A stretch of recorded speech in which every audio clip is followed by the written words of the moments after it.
Well, hello, everybody. This is Matt Dabbs with Discipleship.org, and I have the privilege of being with Brandon Guindon and Lori Arnold of Real Life Ministries in Texas. Brandon is the senior pastor and elder at the church there, and Lori is the worship director, and they are two phenomenal people I'm blessed to have connection with. And if you've been paying attention at Discipleship.org, you've probably caught their podcast. If you haven't, you need to check that out. It's been a real blessing to the content at Discipleship.org. Brandon's written some books, and lately he wrote a book on intentionality that's just come out. I've read the book. It's a very helpful book. I love the way he frames it up in the book. And so part of talking about intentionality and discipleship as our focus here at discipleship.org over the next few months is pointing toward our city tour that we're going to be doing. We'll talk more about at the end of this interview. But let's talk a little bit about intentionality, Brandon and Lori. And tell us about how you see discipleship going in just the typical church, and how, in many cases, intentionality is lacking. Yeah, I think to start, I would start us at the place that often discipleship in the church has been designed or designated into a programmatic approach, programmatic thinking, discipleship being done as a class, it's a department of the church. And certainly classes can be helpful.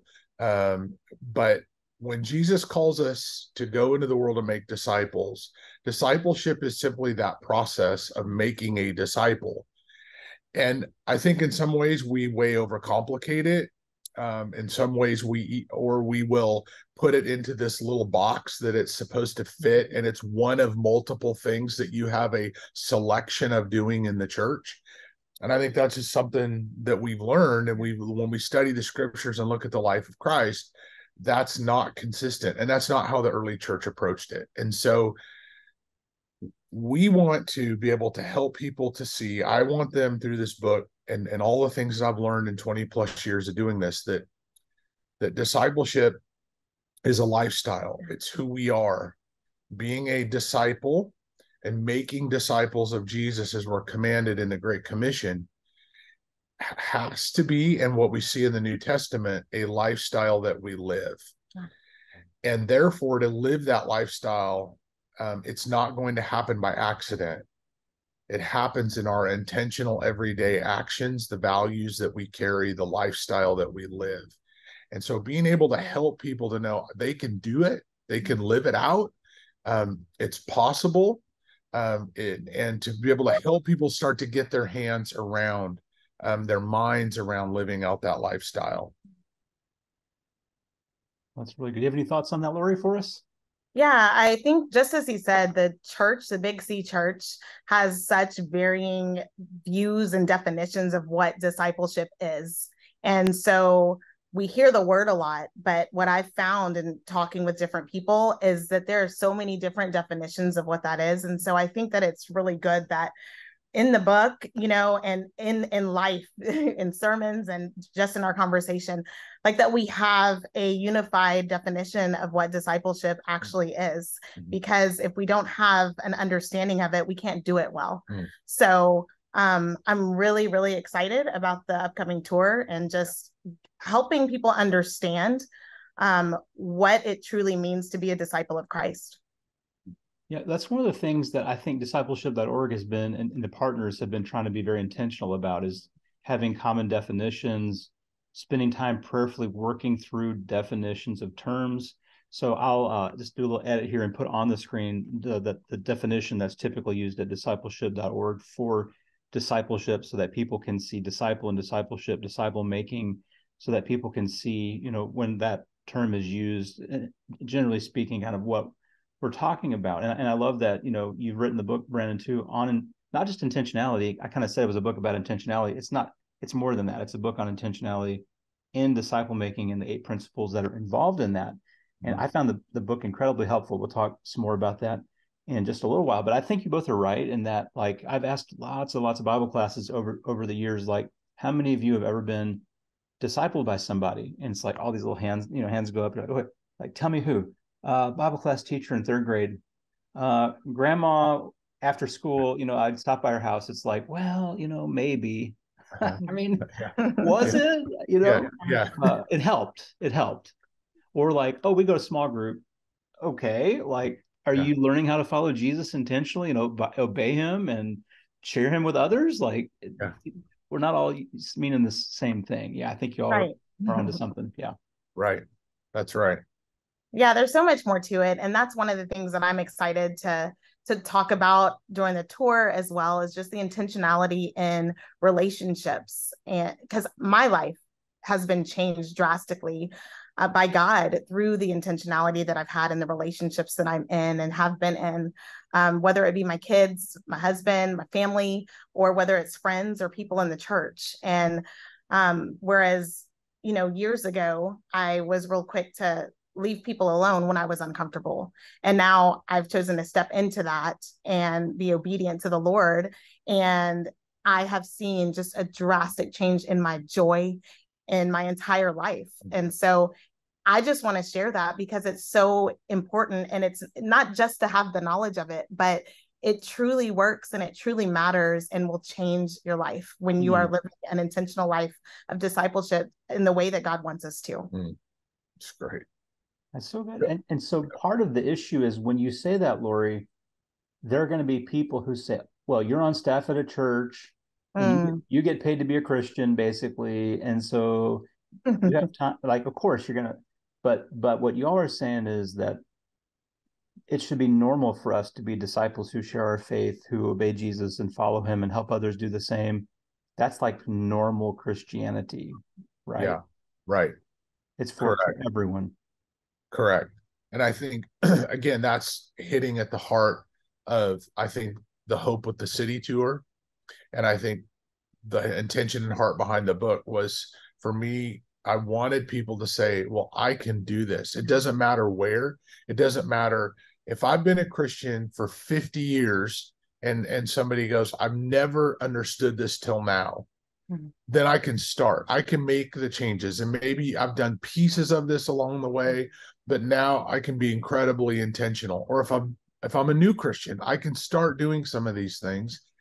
And to understand, again, that the Great Commission, there's no greater calling for all of us that follow Jesus this side of heaven. If we're going to pick one thing to be great at, then let's be great disciple makers. Because if I choose that, then I'm going to be a better dad, a better mom, a better husband, better friend, all of those things change when I set my eyes and goal on being the best disciple and disciple maker I can be. And that is for everyone that follows Jesus. Amen. So good. Yeah, that's exactly right. And so there are these principles involved in what it looks like to live this out intentionally. So can you share one of those principles with us and explain just a bit? Yeah, I think one I would pick is taking someone with you. That's a principle that we see Jesus do. He and him sending them out by two, Barnabas and Paul model all throughout the New Testament is the principle of take someone with you. And that to me is important because as those that intentionally discipled me, guys like Jim Putman, that took me with them and I watched, I observed, I learned, we were able to process, debrief, discuss it, talk about success and failure and what we learned from the scriptures. Same thing that I do with the guys I'm discipling. I take them with me, whether it be to a hospital, to visit someone, whether it be to just out to lunch and we sit and do a Bible study together, whatever that it is, that principle, because relationship is the glue that holds disciple making together. It's not just a nice idea. And so to make a disciple, we have to do that in the context of relationships. So then therefore the mindset of intentionally taking someone with me changes and impacts how I disciple someone. Yeah, that's great. That's so good. That's so good. Do you have any thoughts on that, Lori? You kind of already got into that a bit of how that was so meaningful to you in your walk. Yeah. It goes right along with it. It's one of the taking someone with you is one of the things that is absolutely necessary in order to have and to build those relationships. And so that is one of the things that I do that helped to change my life and my perspective on what God wants for me and the relationships around me. that is where a lot of things happen. That's where a lot of growth happens. That's where a lot of conversations that are necessary happens. And like Brandon mentioned, the teaching and the modeling of how to live a lifestyle that is pleasing to the Lord and that is following him. That's when people see those things. It's not just on Sunday morning when you're standing on a platform. Yeah. So it's when you get in the trenches with people and you're taking them with you, when you're spending time with them. And we'll talk about more of that later. But Brandon pretty much summed it up. It's clearly something that we are both very passionate about. And I'm just super excited to share the little bit that I'm able to share and be a part of. Yeah, so here is Jim Putman, who instilled that in you, Brandon. And I don't know that you instilled that in Lori, or it sounds like she maybe already had a little bit of that going on. There was somebody in her life. But he was a great help. Probably you did too. You participated. So I don't know the whole story there, but I know that you model that. I know you live that, Brandon, in your ministry and in your staff. And so it's cool to see. It's like in Acts 2 when he says, this promise is for you, for your children, for all who are far off. It's like, this is for the nations and the generations, and so when you take somebody with you, it has like this generational component that just kind of passes on and multiplies. And like you said, it makes it ordinary, normal. This is for everybody. And so just bring people with you and show them how to do everybody's stuff, and it becomes normal. And I think that's just really, really needed. And so I really appreciate that about your ministry for both of you all. It's very inspiring. And I know we'll hear more about that in Nashville on October 27th and 28th. We've got some other cities coming up, Raleigh and Dallas and Houston as well. And so we'll put some information up on the screen about that, links in the description to look into that, to register for that. But any final words from you all before we wrap up? I just would encourage anyone that's listened to this that you can do this. Yeah. There is no end destination. We're all learning. Lori and I, we learn from each other. Our staff, we're constantly growing and trying to be better and better at it.